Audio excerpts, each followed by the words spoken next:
हरे ओम नमः शिवाय इत्यादी हे मंत्र व्यर्थ आहेत आणि बाकी हे ओमकार, रंकार, ज्योत निरंजन, सतनाम आदी ही 5 नामही व्यर्थच आहेत.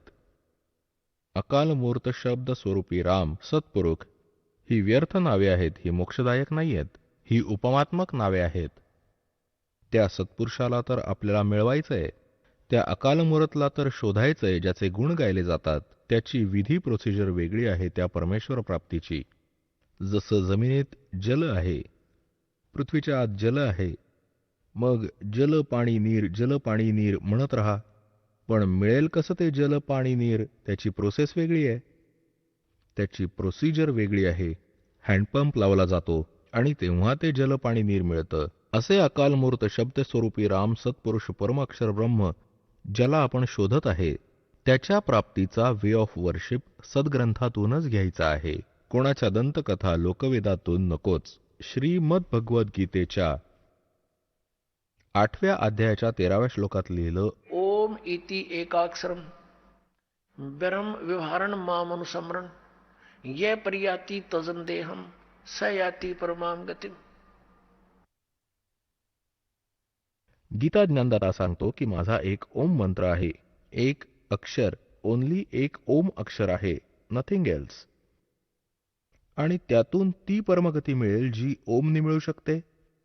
ओमनी कोणती होईल ब्रह्मप्राप्ती, ब्रह्मलोक प्राप्ती? आणि ब्रह्मलोकात गेलेले प्राणीही पुनरावृत्तीमध्ये आहेत. हे स्वतः म्हणतो अर्जुन, तुझे आणि माझे अनेक जन्म झाले आहेत. गीता ज्ञानदाता सांगतोय, तू नाही जाणत मी जाणतो हे, तर ओमची गती पण श्रेष्ठ नाहीये. म्हणून 7व्या अध्यायाच्या 18व्या श्लोकात गीता ज्ञानदाता म्हणतोय की हे सर्व ज्ञानी आत्मे आहेत तर उद्धार ते परमात्म्याला समर्पित आहेत, पण हे माझ्या अनुत्तम गतीमध्ये आश्रित आहेत.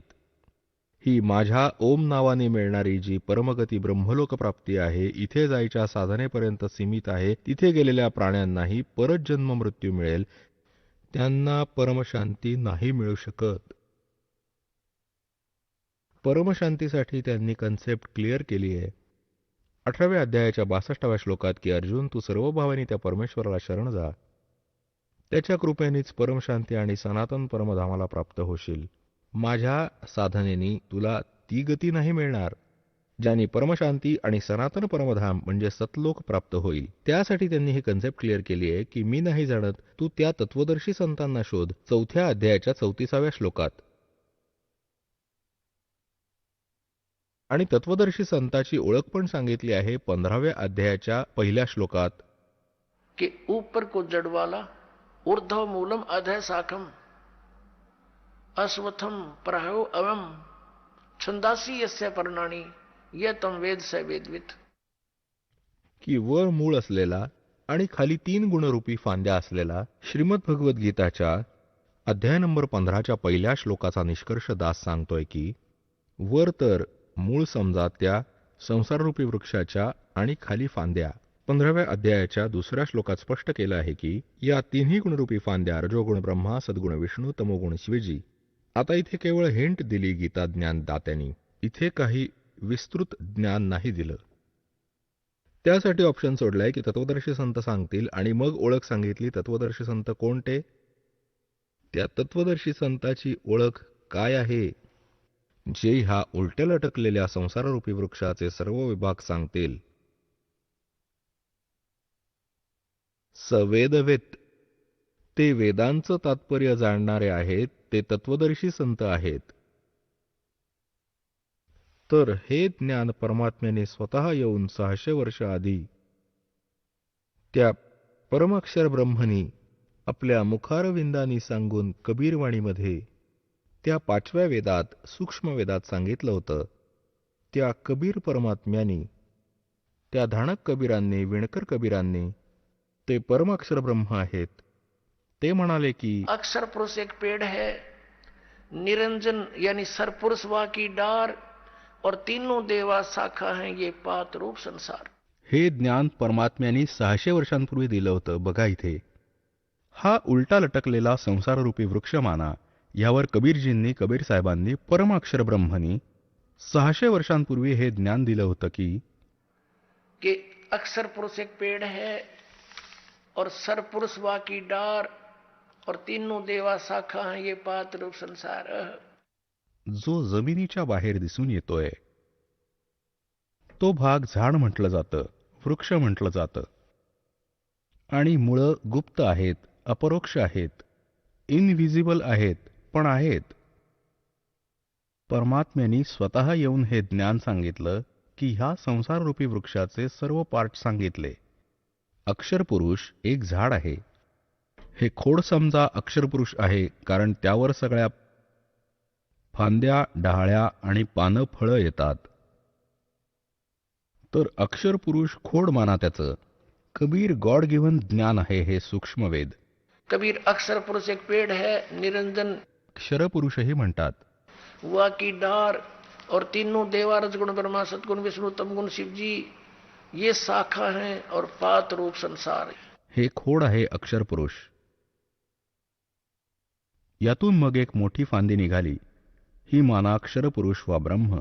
क्षरब्रह्मही म्हणतात याला. ज्योतनिरंजन ही याचंच, काळही यालाच म्हणतात. आणि ह्याच्या 3 शाखा पुढे निघाल्या.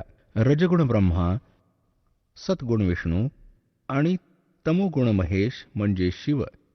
और पाते रूप संसारे. आणि हे मूळ कोण आहे? हे परमअक्षर ब्रह्म आहे. हे पूर्ण ब्रह्म परमेश्वरच आहे. हे कोण आहेत? आता ते इथे कळेल की कोण आहेत ते. हे पूर्ण ब्रह्म कबीर साहेब.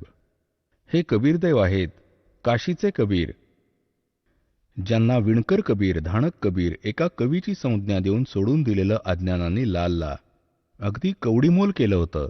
या दासांनी या लालला परखलंय आणि तुमच्या समोर ठेवलंय. आता इथे प्रसंग आला आहे की जो उलट्या लटकणाऱ्या संसाररूपी वृक्षाच्या सर्व विभागांना वेगळं वेगळं करून सांगेल.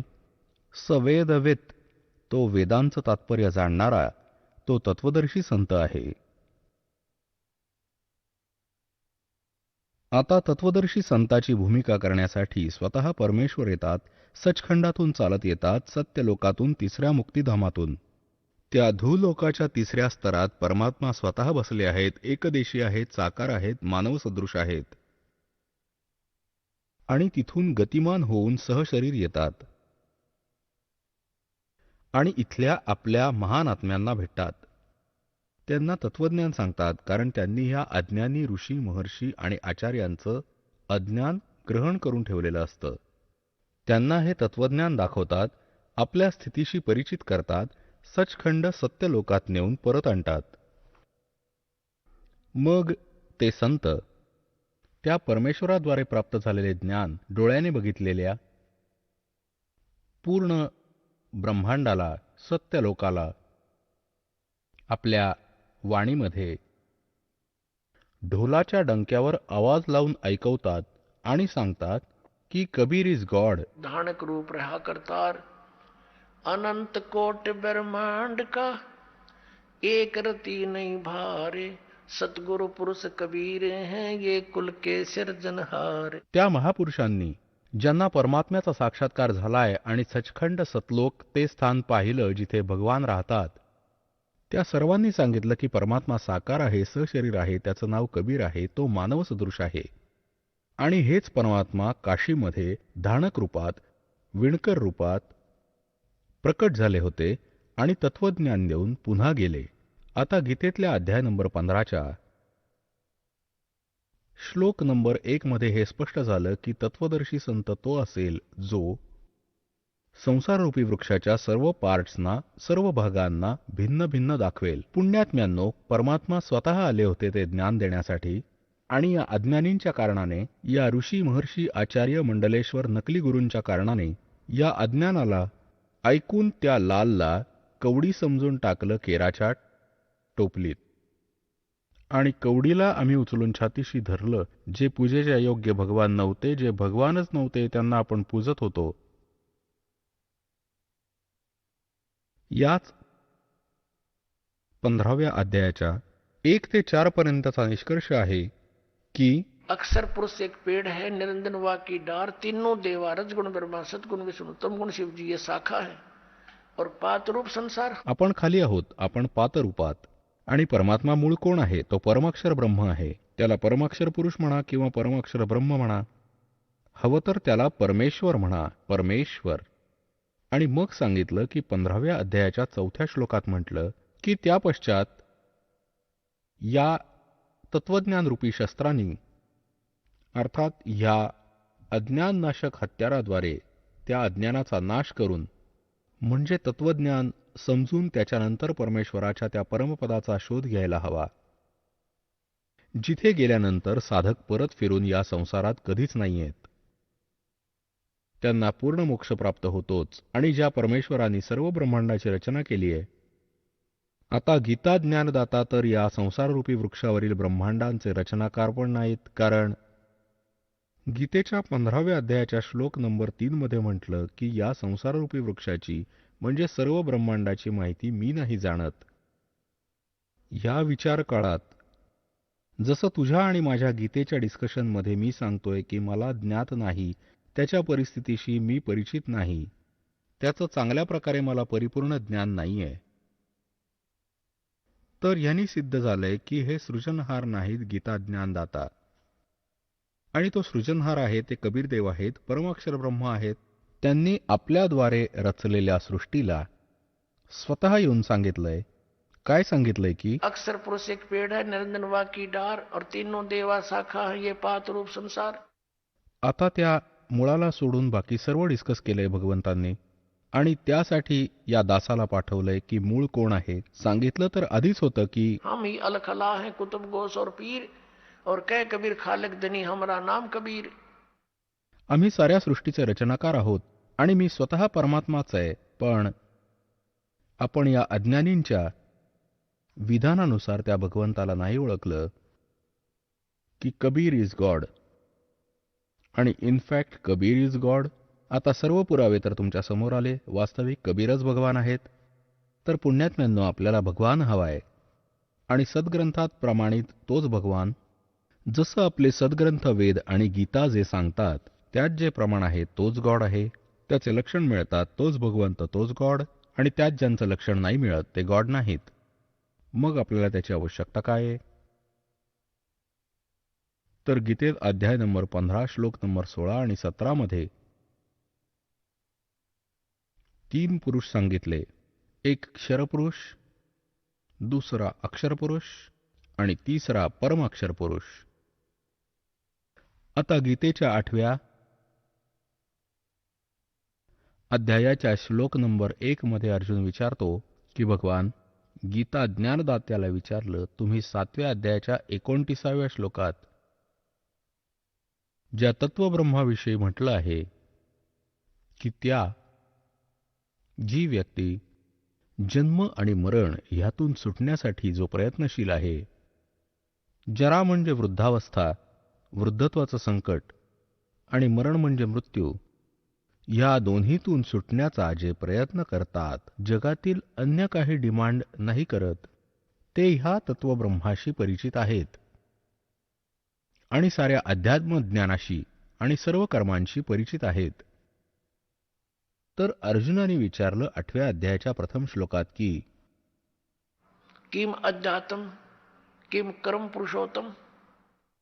कारण हा तर पुरुषोत्तम समजत होता त्याला, श्रीकृष्णाला अर्जुन. तर मग यांनी विचारलं, कोण आहे तद्ब्रह्म? 8व्या अध्यायाच्या 3ऱ्या श्लोकात गीता ज्ञानदातांनी म्हटलं की तो परमाक्षर ब्रह्म आहे. आता त्याला परमाक्षर ब्रह्म म्हणा किंवा परमाक्षर पुरुष म्हणा, एकच आहे. 8व्या अध्यायाच्या 5 आणि 7 मध्ये गीता ज्ञानदाता सांगतोय की अर्जुन, तू युद्ध पण कर, माझं स्मरणही कर, माझ्यात भावित होऊन माझ्यावर श्रद्धा ठेवून भक्ती करत शरीर त्यागून गेलास तर मला प्राप्त होशील. 8व्या अध्यायाच्या 6व्या श्लोकात म्हटलं की अर्जुन, हे विधान आहे की अंत्यसमयी मन ज्याच्यावर आसक्त होते, ज्यावर ज्याची भावना जडते, ज्यावर ते भावित असतं अभावामुळे, त्यालाच ते प्राप्त होतं. हेच सूक्ष्मवेदातही म्हटलंय. जहाँ आशा ता बासा होई, मन कर्म वचन सुमरियो सोई। आता आजवर जितकेही पवित्र हिंदू धर्मात धर्मगुरू होते, त्यांनी गीतेच्या अध्याय नंबर 5 आणि 7चा तर अनुवाद केला. अनुवाद म्हणजे आपल्या प्रवचनात तर यांचं वर्णन करत असत की भगवंत म्हणतात, मला शरण ये, तू युद्ध कर पण मला शरण तर ये. पण 8व्या अध्यायातले 8, 9, 10 गीतेतच लिहिले. त्यांच्याविषयी टिप्पणी का नाही केली यांनी आजवर? कारण हे त्यांना ज्ञात नव्हतं. हे तत्वज्ञानाशी अपरिचित आहेत. हे स्वतः भ्रमित आहेत. पूर्ण समाज, मानव समाजाला यांनी भ्रमित केलेलं आहे. त्यात काय म्हटलं? 8 व 9 आणि 10 मध्ये म्हटलं की त्या परमाक्षर ब्रह्मची साधना करणारा त्याला प्राप्त होईल. त्याची साधना करणारा त्यालाच प्राप्त होईल. त्याच्या मंत्राविषयी 17व्या अध्यायाच्या 23व्या श्लोकात म्हटलं की त्या सच्चिदानंद परब्रह्माच्या प्राप्तीसाठी या 3 मंत्रांची साधना आहे. 3 मंत्रांची त्याचा जप करायचा. ओम तत्सत इति निर्देशः ब्राह्मणः त्रिविधः स्मृतः. ब्रह्मणे म्हणजे सच्चिदानंद घन ब्रह्मचे. या ओम तत्सत इति या 3 मंत्रांचा जप हा 3 विधींनी स्मरण करण्याचा आहे. 3 विधी आहेत याच्या स्मरणाचे. आणि ओम तर हा क्षरपुरुषच, क्षरब्रह्मचं ब्रह्मचं म्हणा, हे तर सार्वजनिक करून ठेवलंय. तर तत् आणि सत हे तर सांकेतिक आहेत. हे दास सांगेल. या पृथ्वीवर या दासाव्यतिरिक्त अन्य कोणाजवळ यथार्थ मंत्र नाहीये आणि ना यथार्थ ज्ञान आहे आजवर. कोणाजवळ नव्हतं. एकतर भगवंतापाशी होतं. भगवंतांनी ते स्वतः येऊन सांगितलं होतं. किंवा त्या महापुरुषांकडे होतं जे त्यांच्याशी परिचित झाले होते. त्याच्यानंतर हे पूर्णपणे लुप्तप्राय झालं होतं. त्याला पुनर्जागृत करण्यासाठी दासाची सेवा दिली परमेश्वरांनी. या दासाला पाठवलं आहे तुम्हा पुण्यात्म्यांपर्यंत हा सत्संदेश पोहोचवण्यासाठी.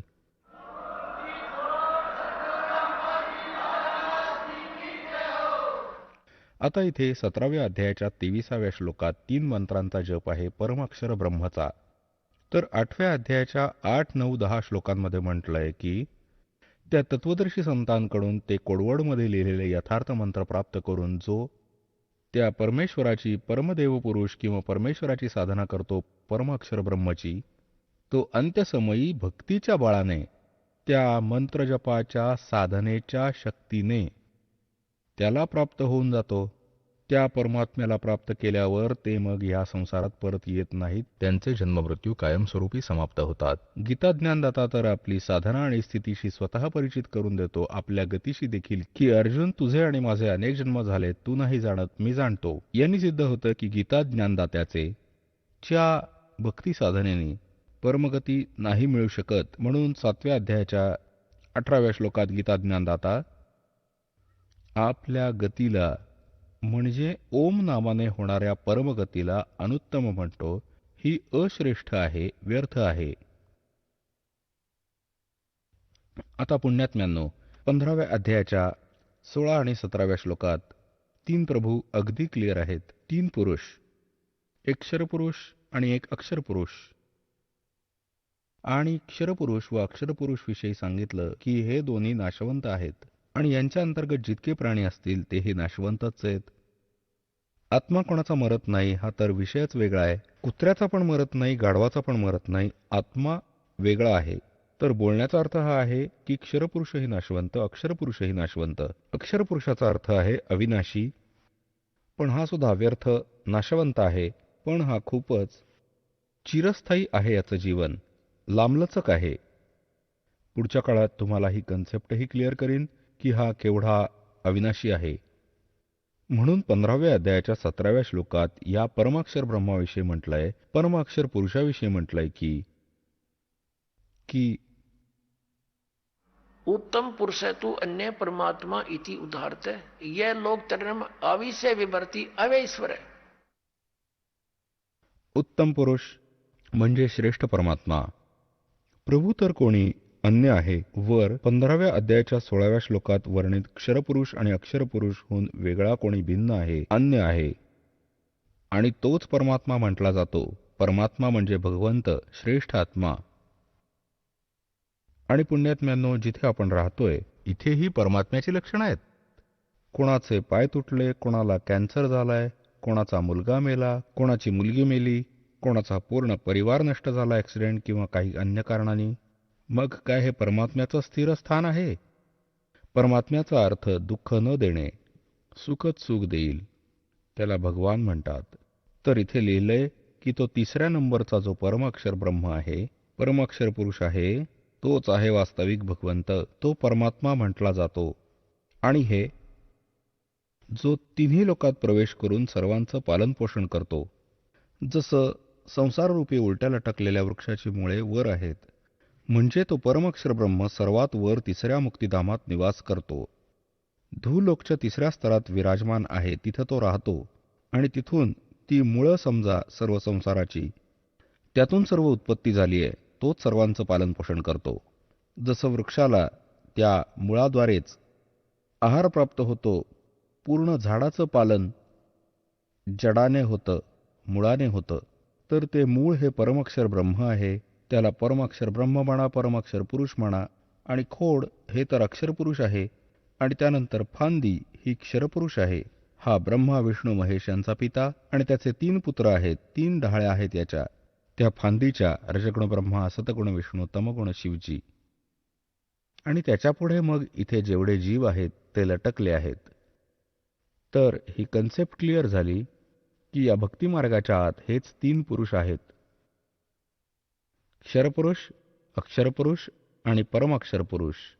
आणि परमाक्षर पुरुषाच्या साधनेसाठी तो गीता ज्ञानदाता स्पष्ट करतो की त्याला शरण जा, त्याची साधना करा, त्यांनीच पूर्ण मोक्ष मिळेल. मग अन्य जणांची साधना आपण का बरं करावी, इतरांची पूजा का बरं करावी?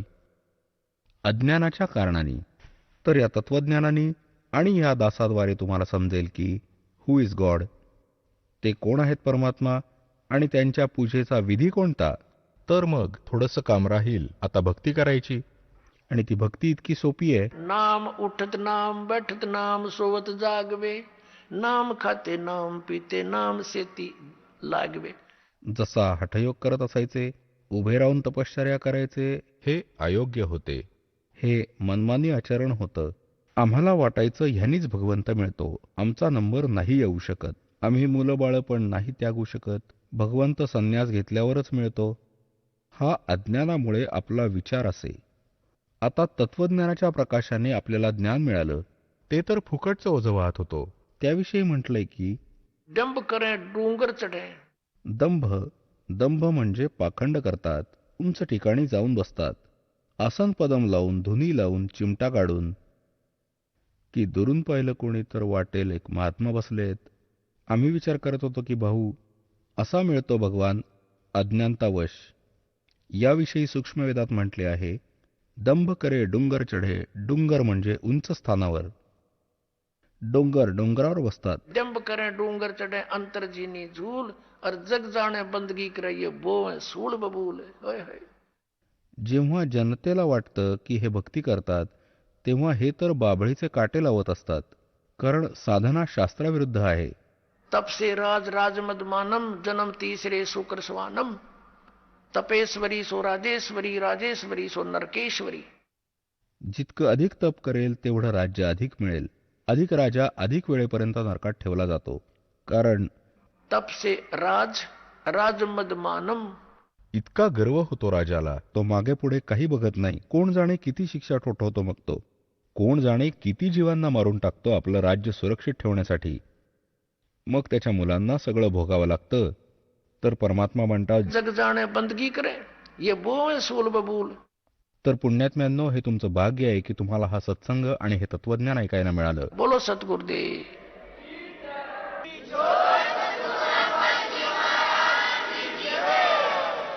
परमपिता परमात्मा पूर्ण ब्रह्म सर्व सृष्टी रचनहार कुळाचे मालक कबीर देवजी, कबीर परमात्म्याच्या असीम कृपेने आम्हाला हा सत्संग प्राप्त झाला. पुण्यात्म्यांनो,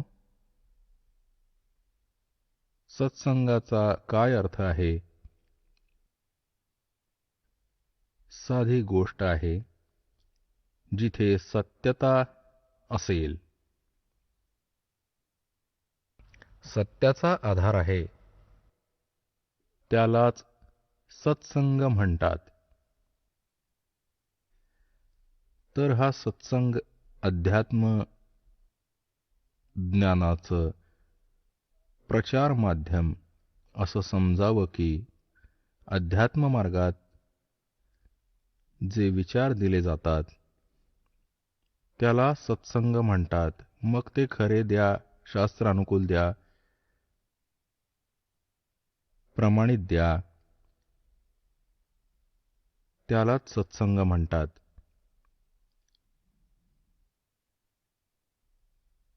आजवर जे काही ज्ञान ऐकलं ते अज्ञान होतं. आम्हाला ते तत्वज्ञान प्राप्त नाही झालं. जसे इतरही संत, आचार्य, मंडलेश्वर, गुरुजन सत्संग करतात, श्रद्धाळू तिथे जातात सत्संग ऐकून घ्यायला, आणि ते त्यांच्या विचारांना सत्संग मानतात. पण तो सत्संग नाहीये, कारण की त्यामध्ये तत्वज्ञान नाहीये. ते केवळ दंतकथा, लोकवेद आणि शास्त्राविरुद्ध प्रचार करतात. तो सत्संग नाहीये. सत्संग केवळ परमेश्वराने येऊन केला.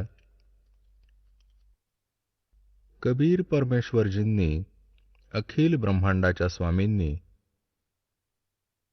अशा सत्संगाची माहितीच स्वतः येऊन प्रदान केली. त्याचं तत्वज्ञानही स्वतःच आपल्यापुढे मांडलं. परंतु त्यावेळी आम्ही अशिक्षित होतो आणि आमचे गुरुजन जेवढे होते पवित्र हिंदू धर्माचे, ते संस्कृत पंडित होते, परंतु अध्यात्मज्ञानात ते शून्यच होते. शून्य म्हणजे शून्य. त्यामुळे आम्ही त्या परमात्म्याचं ते तत्वज्ञानच, तो सत्संगच समजलो नाही. आणि आम्ही परमेश्वराला एक सरळ, एक गुरु, संत आणि कोणीतरी व्यक्ती, त्यांनाही केवळ एका कवीपर्यंत सीमित केलंय. आता कळते की ते परमात्माच होते. तर त्याही वेळी परमेश्वर तेच तत्वज्ञान सांगत असायचे, जे आज दास तुम्हाला परमेश्वरांनी सांगितलेलं ते ज्ञान सांगतोय. आणि परमेश्वरांनी सांगितलेल्या त्या ज्ञानाला प्रमाणित करण्याकरता की हे खरं ज्ञान आहे कबीर देवांनी दिलेलं, कबीर देवांनी 600 वर्ष आधी वर्णित केलेलं, आपल्या मुखकमलांनी उच्चारून त्यात सच्चिदानंद गणब्रह्माची वाणी बोलले, ते तत्वज्ञान म्हटलं, ते खरं होतं, खरंच आहे आणि खरंच राहील. त्याच्या समर्थनार्थ आपल्या त्याच पवित्र सद्ग्रंथांची दास तुम्हाला ओळख घडवेल,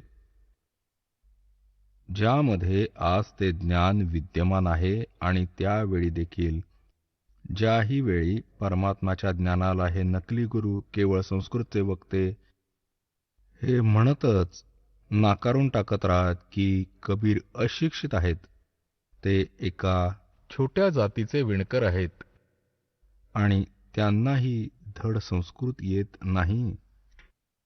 कारण संस्कृत केवळ ब्राह्मणच शिकू शकायचे आणि सर्व सद्ग्रंथ संस्कृतमध्ये विद्यमान होते. त्यांचा हा दाव असायचा. आणि आम्हालाही हे समजतच नसायचं की खरोखर कबीर साहेब संस्कृत नाही शिकले आणि त्याच कारणामुळे ते सद्ग्रंथ जाणत नाहीत अजिबात. आणि जे आमचे गुरुजी, ह्याच पवित्र हिंदू धर्माचे गुरुदेव, जे शंकराचार्य मानलेत, आदिशंकराचार्य, त्यांच्याद्वारे जो ज्ञान ओघ आला तो पूर्ण हिंदू समाजात सामावला आहे.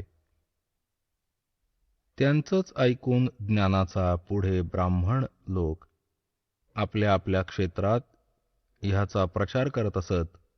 आता कोणतं ज्ञान सांगत? श्री ब्रह्मा, विष्णू, महेश हे अविनाशी होत, त्यांचे कोणी मातापिता नाही. परमेश्वर कबीर देवजी 600 वर्ष आधीच म्हणाले की हे नाशवंतच, यांचे जन्ममृत्यू होतात, ते पूजेच्या योग्य नाहीत, ते परमात्मा नाहीयेत. तर त्याच वेळी परमेश्वराचा घोर विरोध केलेला होता या नकली गुरूंनीच.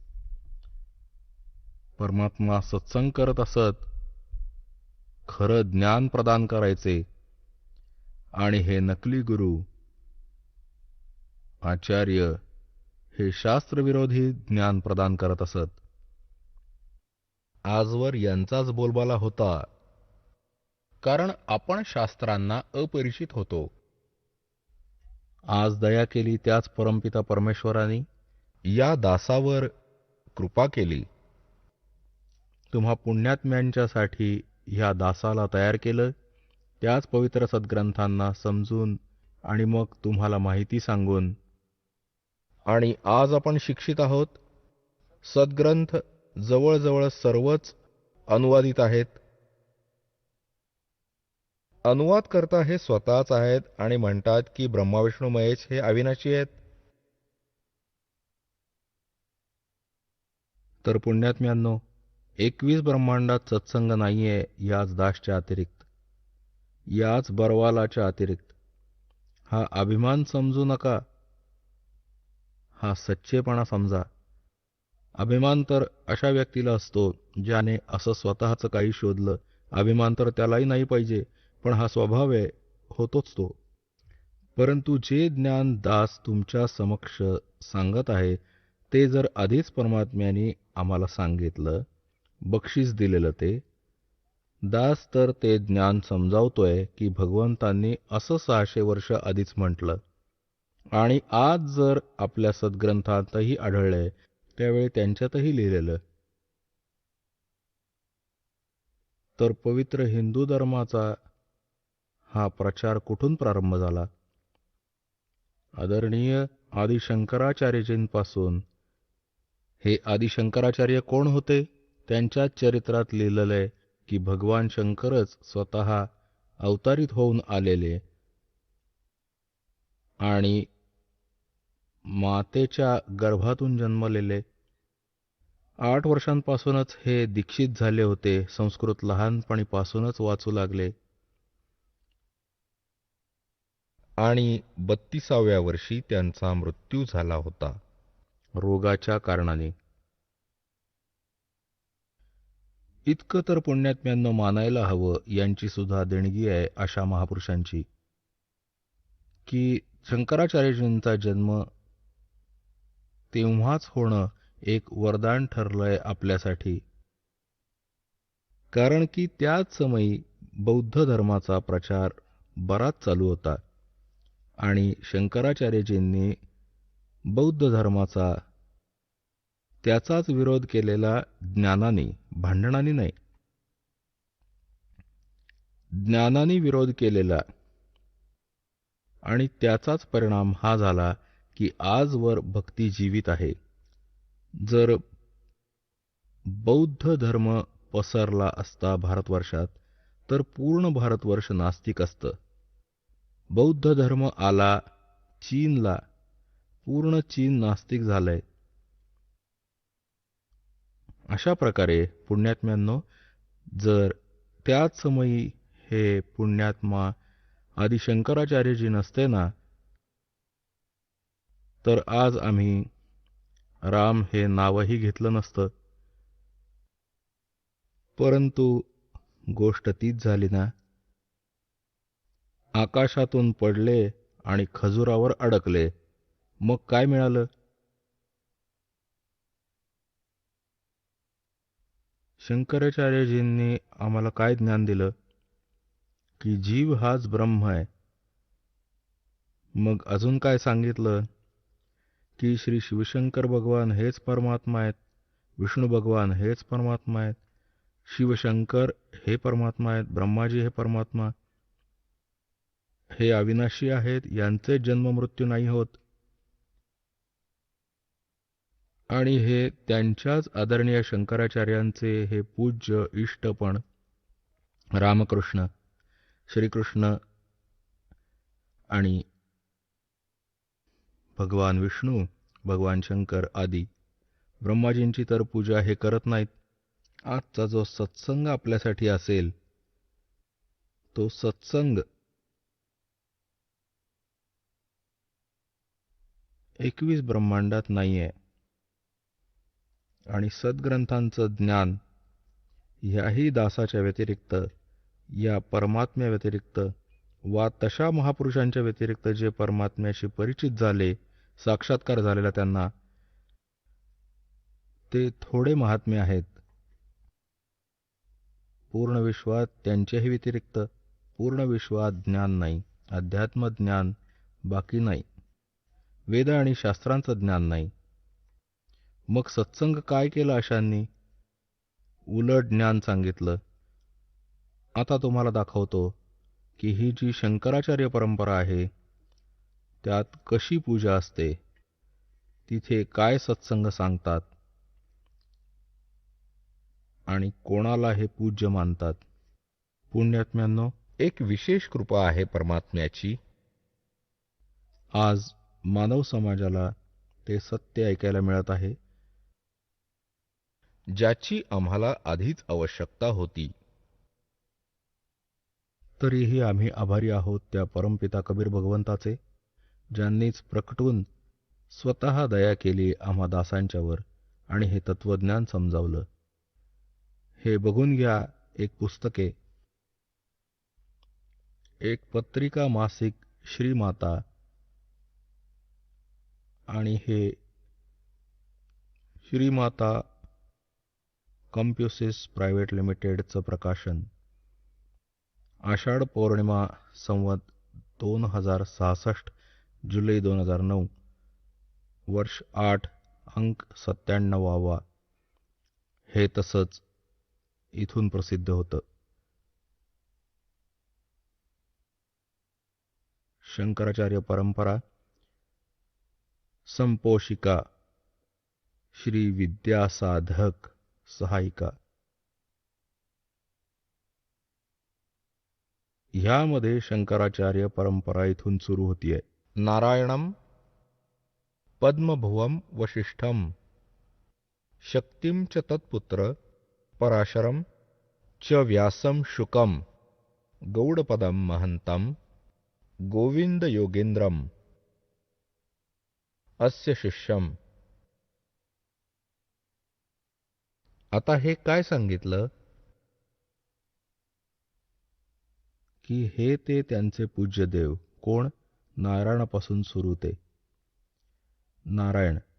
मग तिथून मग वसिष्ठजी, ब्रह्मर्षी वसिष्ठ. वसिष्ठजींचे पुत्र होते ते शक्तिदेव. हे श्री शक्तिदेव. आणि शक्तिजींचे पुत्र होते ते पराशर, यांनाच पाराशरही म्हणतात. श्री पाराशरजी आणि पराशरांचे पुत्र होते ते व्यासजी, भगवान वेदव्यासजी. आणि वेदव्यासजींचे पुत्र होते ते शुकदेवजी. त्यांच्यानंतर मग श्री गौड पादाचार्य, श्री गोविंद भागवत पादाचार्य, आणि मग हे त्यांच्यानंतर झाले श्रीमद आद्य शंकराचार्य. आद्य शंकराचार्य. नारायणम स आरंभम शंकराचार्य मध्यम. यांनी आपलं, हा इथे काय आहे या वर्तमानात, की आता हे शंकराचार्य ते 4 मठांवर श्री स्वरूपानंदजी, हे स्पष्ट नाही दिसत आहे, ज्योतिष पीठाधीश्वर व द्वारका शारदा पीठाधीश्वर, आणि स्वामी श्री निश्चलानंद सरस्वतीजी पुरी गोवर्धन पीठाधीश्वर, आणि हे ते श्री भारती तीर्थजी शृंगेरी पीठाधीश्वर. मग यांचे हे ते भगवंत कोणते हे बघूयात. हे नारायण किंवा विष्णूजी, आणि हे श्री ब्रह्माजी, आणि हे श्री शिवजी. हे त्यांचेच आराध्य देव. हा एक ग्रंथ आहे, ज्योतिर्मय ज्योतिर्मठ. अजून दाखवतो तुम्हाला. हे ते श्री स्वरूपानंदजी, शंकराचार्य 2 पीठांचे पीठाधीश्वर. बघा नीट इकडे. हे ते शंकराचार्य जे वर्तमानात 2 पीठं सांभाळत आहेत, ज्योतिर्पीठ आणि द्वारकापीठ. आता इथे बघून घ्या दुसऱ्या पानावर, ज्योतिर्मय ज्योतिर्मठ हे पुस्तकाचं नाव. हे कोणाचे संरक्षक होते? अनंत श्री विभूषित ज्योतिषपीठाधीश्वर एवं द्वारका शारदा पीठाधीश्वर जगद्गुरु शंकराचार्य स्वामी श्री स्वरूपानंद सरस्वतीजी महाराज, ज्यांचंच आपण हे चित्र पाहिलं. आणि संपादक, लेखक एवं संकलनकर्ता विष्णुदत्त शर्मा, अध्यक्ष आध्यात्मिक उत्थान मंडल, दिल्ली. प्रेरणास्त्रोत हा श्री सुबुद्धानंद ब्रह्मचारीजी. मुद्रक हे फाईन प्रिंट अँड फॅक्स. परमार्श आणि सहयोग पंडित विपिन बिहारी दत्त रामायणी, श्री पुनीत शर्मा, श्री आशुतोष जोशी. प्रकाशक हे अखिल भारतीय आध्यात्मिक उत्थान मंडल, 1/3234, गल्ली नंबर 2, रामनगर विस्तार, मंडोले रोड, शहादरा, दिल्ली. हे त्यांचेच फॅक्स आणि फोन नंबर. अच्छा, इकडे दाखवतो तुम्हाला 2 नंबर इकडे. आता हे हे एक त्यांचंच पॅड आहे, त्याच्यावर इथे त्यांनीच लिहिलं पूज्य श्रीचा संदेश. कोणाचा? श्री स्वामी स्वरूपानंद सरस्वतीजींचा महाराज. अनंत, इकडे बघा उपमा किती मोठी दिली आहे. अनंत श्री विभूषित श्रीमद जगद्गुरु शंकराचार्य ज्योतिषपीठाधीश्वर श्री स्वामी स्वरूपानंद सरस्वतीजी महाराज, ज्योतिर्मठ बद्रिकाश्रम, हिमालय संचार यात्रा स्थान. हा त्यांनीच स्वहस्ते लिहिलेला लेख आहे. आमचे शंकर अद्वैत दर्शनाच्या अनुसार हे काही शांकर अद्वैत हे काही त्यांचं लिखित जे आदिशंकराचार्यजींनी लिहिलेलं अनुसार भूतभौतिक प्रपंचाच्या मुळाशी प्रकाश आणि विमर्श 2 गोष्टी आहेत, जे मणी आणि त्याच्या तेजा समान परस्पर अभिन्न आहे. प्रकाश शिव आणि चर्चा त्याची शक्ती, जसं शिव आणि पार्वती. हे बघा, त्याची शक्ती आहे. पार्वती आणि परमेश्वर वा त्रिपुर सुंदरी व त्रिपुर सुंदर त्याचं अभिव्यक्त रूप आहे.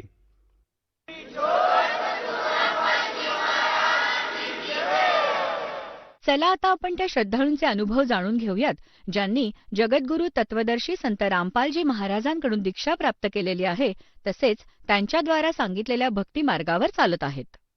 नमस्कार. आपलं नाव? सुखदेव वाघजी उगडी. आपण कुठून आलात? काळीटेंबी, तालुका महागाव, जिल्हा यवतमाळ, महाराष्ट्र. आपला व्यवसाय काय आहे? शेतमजुरी. संत रामपालजी महाराजांची गुरुदीक्षा आपण कधी घेतली? 14/12/2013 मध्ये. संत रामपालजी महाराजांची गुरुदीक्षा घेण्या अगोदर आपण व आपला परिवार कोणती भक्ती साधना करत होतात? मी हनुमंताची भक्ती करत होतो.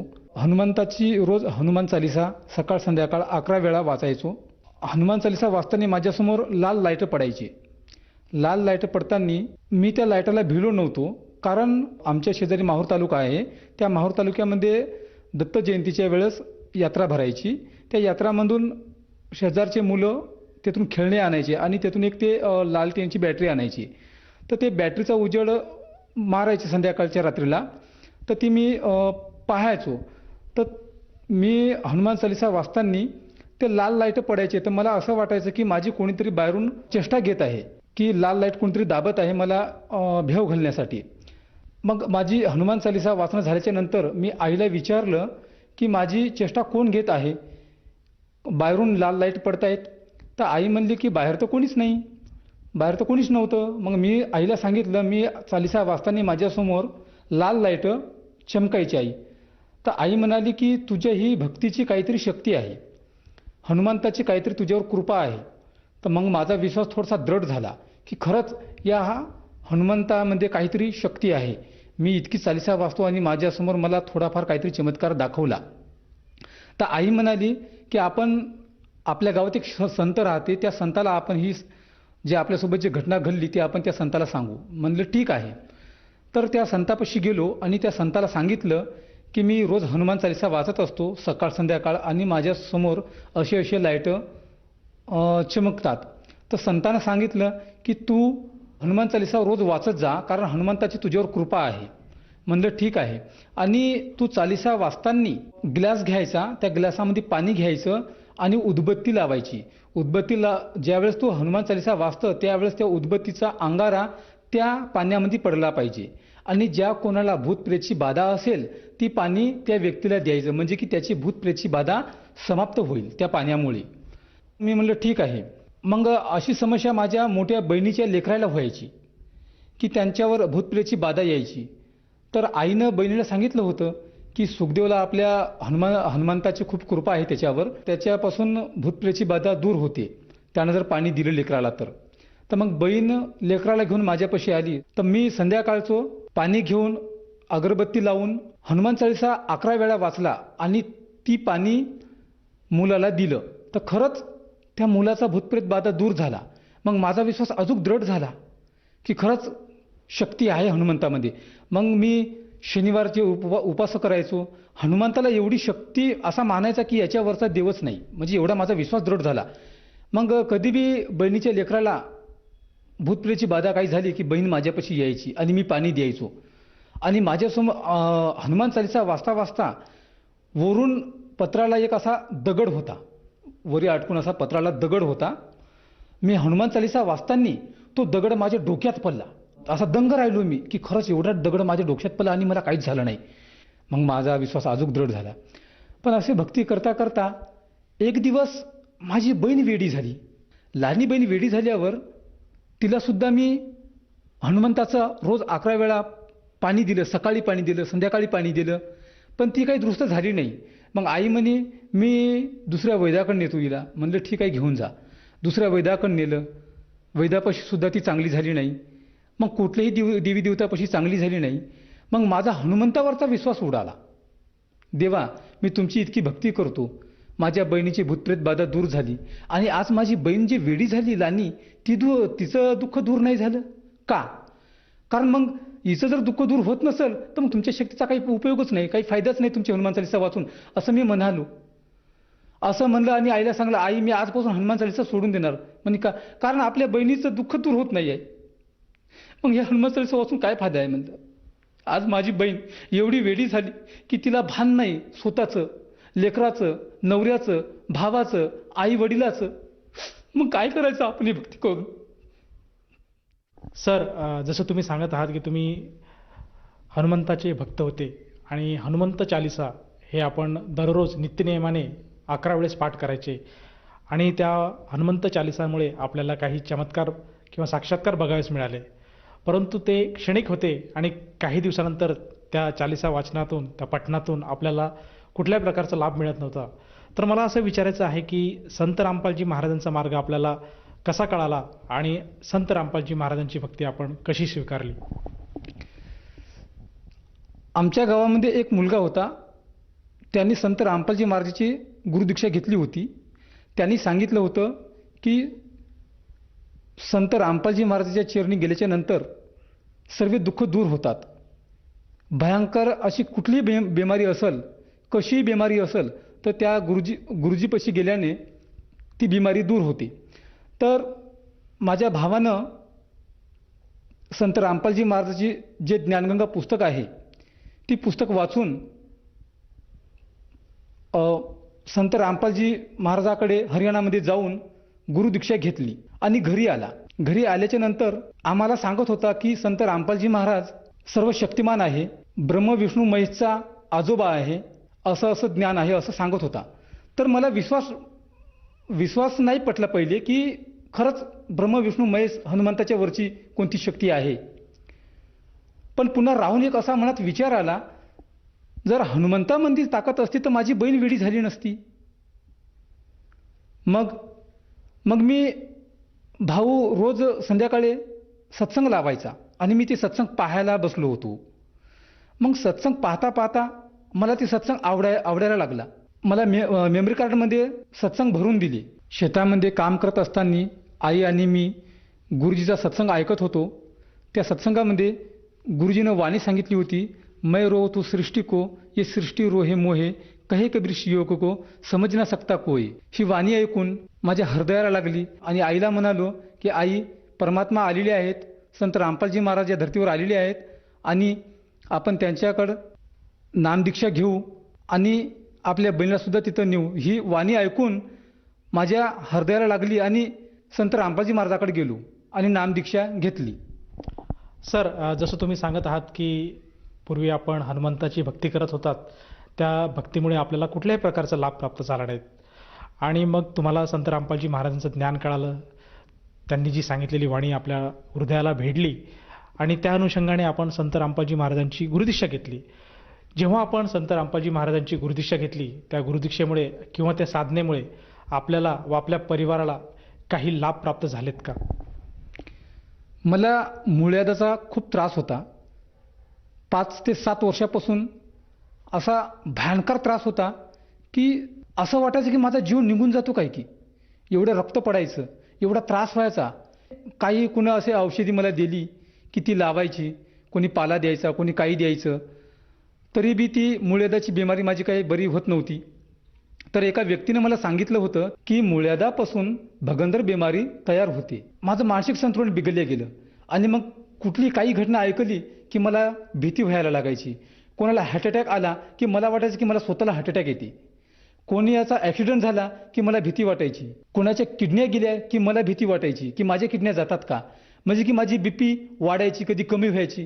त्रास व्हायचा मला. मी डॉक्टरांकडे जायचो, डॉक्टरांकडे ECG करायचो, तर मला बिमारी कोणतीच निघायची नाही. हृदयाचा ECG केली, छातीची ECG केली, डोक्याची ECG केली, काहीच बिमारी नव्हती. डॉक्टर सांगायचे की तू स्वतःला कंट्रोल कर, पण मी स्वतःला कंट्रोल करू नाही शिकायचो. मग मी संत रामपालजींना अर्जी लावली. गुरुजीनं सांगितलं, बाळा भक्ती कर, परमात्मा दया करतील. मग मी भक्ती करत गेलो आणि परमात्मानं हळूहळू माझी बिमारी समाप्त केली. माझ्या बहिणीला सुद्धा मी संत रामपालजी महाराजांची गुरुदीक्षा दिली आणि ती बरी झाली. ती सर्वांना ओळखायला लागली, मुलाला ओळखायला लागली, नवऱ्याला ओळखायला लागली, स्वतःच्या लेकराला जवळ घ्यायला लागली आणि चांगली राहायला लागली. सर, जसं तुम्ही सांगत आहात की संत रामपालजी महाराजांच्या दयेमुळे आणि सत्साधनेमुळे आपली जी वेडी झालेली बहीण होती ती सुद्धा आज बरी झाली. मला असं विचारायचं आहे की आजच्या स्थितीला, आजच्या घडीला आपल्या बहिणीची अवस्था कशी आहे? म्हणजे ती कुठल्या प्रकारची गोळ्या औषधे घेते आहे का, कुठल्या डॉक्टरांची ट्रीटमेंट घेत आहे का? नाही, कुठल्याही प्रकारची गोळ्या औषधी घेत नाही आहे, कुठल्याही प्रकारची गोळ्या औषधी नाही, कुठल्याही प्रकारचा स्टेटमेंट नाही. तंदुरुस्त आहे, चांगली आहे आणि खुशाल आहे. सर, जसं तुम्ही सांगत आहात की संत रामपालजी महाराजांच्या दयेने आपल्या परिवाराला व आपल्याला बरेचसे लाभ प्राप्त झालेत, तर ह्या अनुषंगाने आपण जे इतर भगत समाज आहे किंवा जे श्रोतावर्ग आज आपल्याला बघत आहात त्यांना आपण काय संदेश द्याल? त्यांना मी इतकं सांगू इच्छितो की विविध चॅनलवर संत रामपालजी महाराजांचे कार्यक्रम येतात. ते कार्यक्रम पहा. ज्ञानगंगा, जगण्याचा मार्ग ह्या पुस्तक संत रामपालजी महाराजांकडून प्राप्त करून घ्या. विविध चॅनलवर जे कार्यक्रम येतात त्याच्या स्क्रीनवर नंबर दिले जातात. त्या नंबरावर फोन करून आपण ते पुस्तक व्हॉट्सअपद्वारे मागू शकता. सर, जर कोण्या साधकाला संत रामपालजी महाराजांची नामदीक्षा किंवा गुरुमंत्र घ्यावायचा असेल तर तो व्यक्ती गुरुमंत्र कसा घेऊ शकेल? विविध चॅनलवर कार्यक्रम संत रामपालजी महाराजांचे येतात. त्या चॅनलवर स्क्रीनवर नंबर येतात. त्या नंबरावर फोन करून आपण आपल्या जिल्ह्याचा कॉन्टॅक्ट नंबर घेऊ शकतो आणि आपल्या जिल्ह्यामध्ये जिथं कुठं नामदान स्थळ असेल तिथून आपण नामदीक्षा प्राप्त करू शकतो. या नामदीक्षेसाठी किती खर्च येतो? काहीच खर्च येत नाही सर. एकदम निशुल्क नामदीक्षा दिल्या जाते. सर्व निशुल्क आहे ती तशी. 1 रुपया बी खर्च लागणार नाही. धन्यवाद. सतसाहेब.